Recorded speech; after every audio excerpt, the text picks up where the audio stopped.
Mr. Schaefer. Welcome to how we are going to be learning for the next 6 weeks, roughly. Some days I might be out here on the whiteboard teaching. Other days I might try to do a screen recording on the iPad and then share that via Google Classroom. So once I kind of figure out how to do that, I might go back and forth and we'll see kind of which one works best. On my Google Classroom, I'm going to post a link to homework.cpm.org. That link you guys can use to help you with some of the questions that I'm going to assign to you after the lesson is over. All right. And I will get more into that kind of towards the end of this lesson as to how to turn those in and get credit for them moving forward. Okay. So let's get started. All right. So for the next 6 weeks, what we're going to focus on is quadratics. Okay, it's our last major unit from Algebra 1. It's what we think is most important for you guys moving forward. So we're really going to focus on that for the next 6 weeks. And today we're actually going to start with a little bit of review. Some stuff we've already learned this year, but it helps in this section. This section is chapter 8, I believe, if you're following along in the book. The first thing we're going to look at is generic rectangles. Okay, and you guys are often given a problem like this. If you guys are taking notes at home, I would write this stuff down. Anything I write on the board, I would write down on your note sheet. You guys might be given an example that looks like this.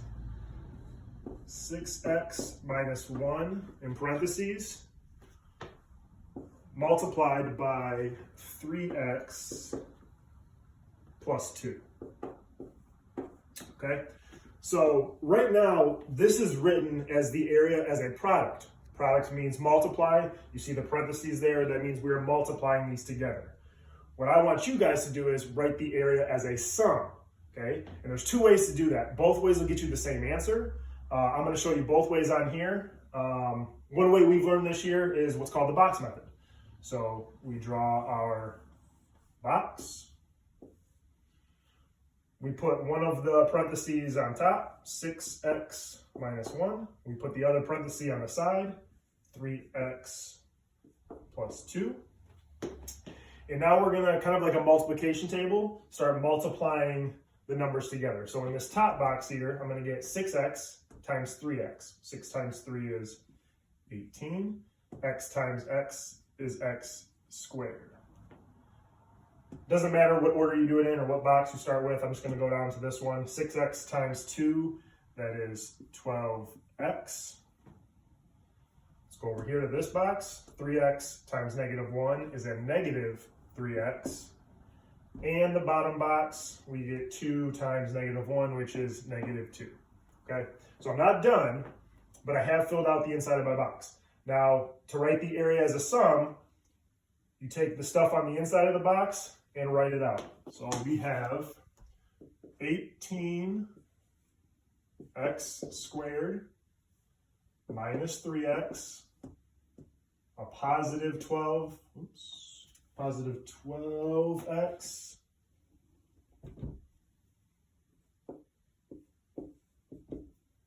and a minus 2. Now, the last thing is there any like terms that we can combine? Yeah, there's a negative 3x and a positive 12x. So let's rewrite this one more time. 18x squared minus 3x plus 12x gives us a positive 9x and then minus 2.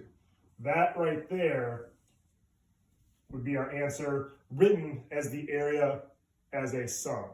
Okay? Now, remember, at any time you guys can pause this video, rewind it, go back, see if you missed anything, stuff like that. Now, that's one way. Now I'm going to show you guys another way to multiply the same problem. Okay, go ahead and pause it. All right, so second time through here. This method's called foiling or double distribution. Okay, it only works if you have two terms and two terms. All right, so what I'm going to do is we're going to get the same answer as we just got. I'm going to take the 6x, multiply it by the 3x. I like drawing the little lines there. That gives me 18x squared. Then I'm going to take the 6x, multiply it by the 2. That gives me 12x. Okay, now that I've multiplied the 6x by both of these terms over here, I need to take the negative 1 and distribute it to both terms. So negative 1 times 3x gives me negative 3x. And negative 1 times 2 gives me negative 2. Same thing we got before, combine your like terms, gives me 18x squared 12x minus 3x is positive 9x, and the minus 2 at the end. Okay, same answer we had before, just done a different way. Now, normally if the question were to say just multiply, I wouldn't care what method you used, if you use double distribution or if you use the box method. We're going to focus more on the box method because it looks, when we get into factoring, it's going to look like those problems in the book. Okay, the problems in the book are set up already in a box, and they want you to factor from there. Okay, so we'll get to that right now. For this next problem, we are going to start with the area as a sum and work backwards to get the area as a product. We're going to use the same numbers as we did before, just so you guys can see that all these problems can go both ways. So let's start with this. We're going to start with the numbers already in the box. We have 6x squared up here, 2x, 15x, and 5. So if you look back at our first example we did today, these were the numbers that you got inside the box. And now we're just starting with these numbers, and we're going to work our way backwards. Now, the idea of factoring comes from taking the greatest common factor that a group of numbers have. When I do this, I like to put my lines on the outside just to know that I need numbers to go here, here, here, and here. Okay? Now, for the number that goes here, I'm going to take the greatest factor, the greatest number that these two terms have in common. So if you look at 6x squared and 15x, the biggest number that goes into both of those would be a 3, and then they both have at least one x in common. So I can factor out a 3x. Okay, let's move it on to this row. 2 and a 5, those don't have any numbers in common. There's not a number that goes into 2 that also goes into 5. Well, there is, but that number's 1. So if they don't have any numbers in common, or letters in this case, we just write a 1, a positive 1. Okay, so on this side, we got 3x plus 1. Now, let's go up to the top. 2x and 6x squared. Well, those both have a 2, and they both have an x. So 2x would be the number I write out on the outside. Let's move over here. 5 and a 15x. Those both share a 5. Ugh, that's an ugly 5. 5s are my worst numbers to write. Forget it. So they both share, and you gotta be careful, it's a positive 5. Okay, now, look what we have. Started with the stuff on the inside, the sum, area is a sum. Now we work to the outside. So on the outside, we have, on this side, 3x plus 1. We put it in parentheses, because it's the area as a product. And on the top, we have 2x plus 5. 5 is a little better. Okay, and that would be our, this stuff in here, area as sum. This stuff right here, area as product. Okay, to get from the sum to the product, you have to factor. That is what we just did. All right, guys, our third and final example for the day. We're going to do one more where we start with the box, we start with our area as a sum, and we factor it to get the area as a product. So for this example, we have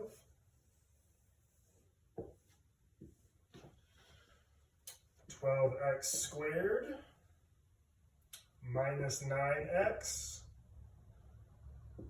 positive 16x, not 16x squared, just 16x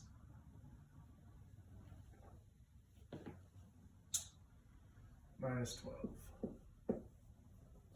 All right, again, I like to draw the little lines out here to know that I've got to put some numbers in those spots.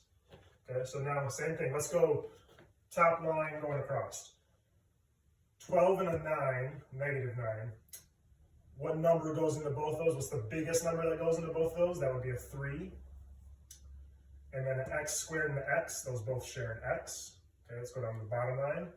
16 and 12, those both have a 4 that can go into it, and they don't have an x, so I can't write that, positive 4. Now, some of you guys might have a question, well, what about if they're negatives? We'll get to that right now. Let's do this one first though. 12 and 16, again, those both share 4, x squared and x, so they both have at least one x, okay? Now, these ones both have a negative, so if they share a negative, you can also put a negative up there as part of your answer. Okay, so now just kind of ignore the negative, and 9 and 12, well, those both have a 3 that can go into it, and they don't have, both of them don't have x's, so we can't include that. So there we go. We have, on this side, 3x plus 4, and on the top, we have 4x minus 3. Okay, so again, from this problem, if both of them have a negative, you can put a negative there. And at the end of the problem, it's always good to go back and check to make sure you have it right. Does 3x times 4x give me 12x squared? It does, so I know I'm good there. Does a positive 4 times a negative 3 give me a negative 12? Yes.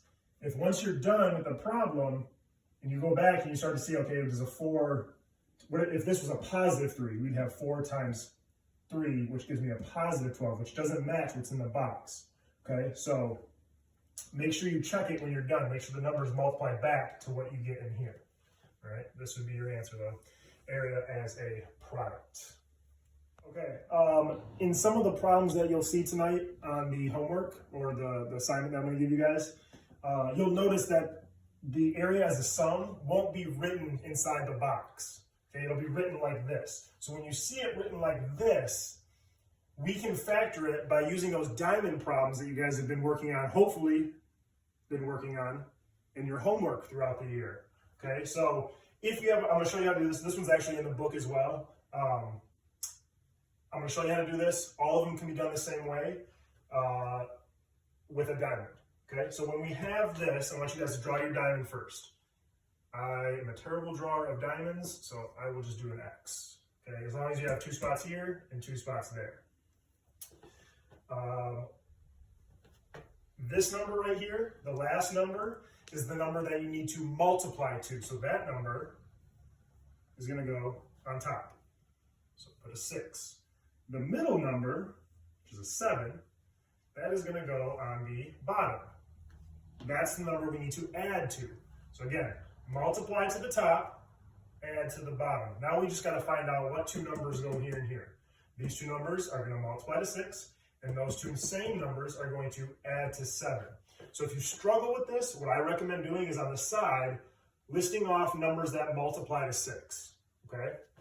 Numbers that multiply to 6 would be 1 times 6, and right equals 6. And what, 2 times 3? Okay? Now, both of those work for the top, but which ones, when you add them, also work for the bottom? Does 2, when we add them, does 2 plus 3 give me 7? No, it gives me 5. Does 1 plus 6 give me 7? Yes. So 1 and 6 are going to be the numbers that go there and there. Okay?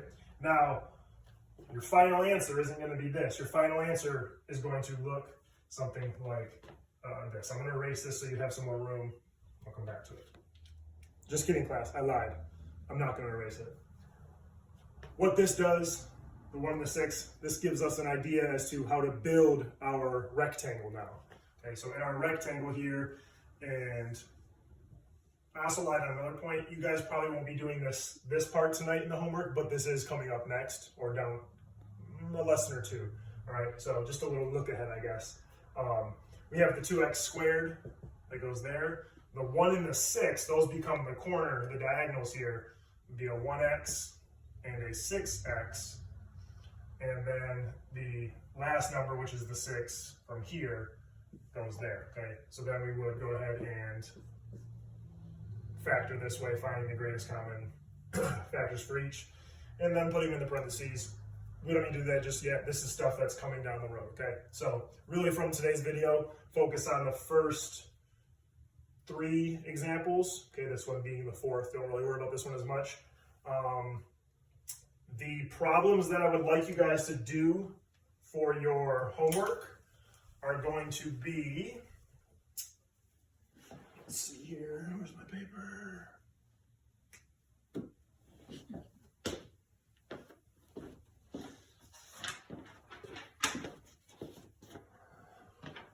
8-3, 8-4, 8-6, and 8-7. Okay, so to do these, I would like you guys to write them on a piece of paper. Remember, you can use the website homework.cpm.org. I will post a link in the video or below the video. You can click on that. Some of these problems it will help you with. When you're doing these, I want you to take a picture of your work and submit it to the Google Classroom assignment that I'm going to post in just a minute here. Okay? Thank you. Hope you guys are staying safe. And until next time.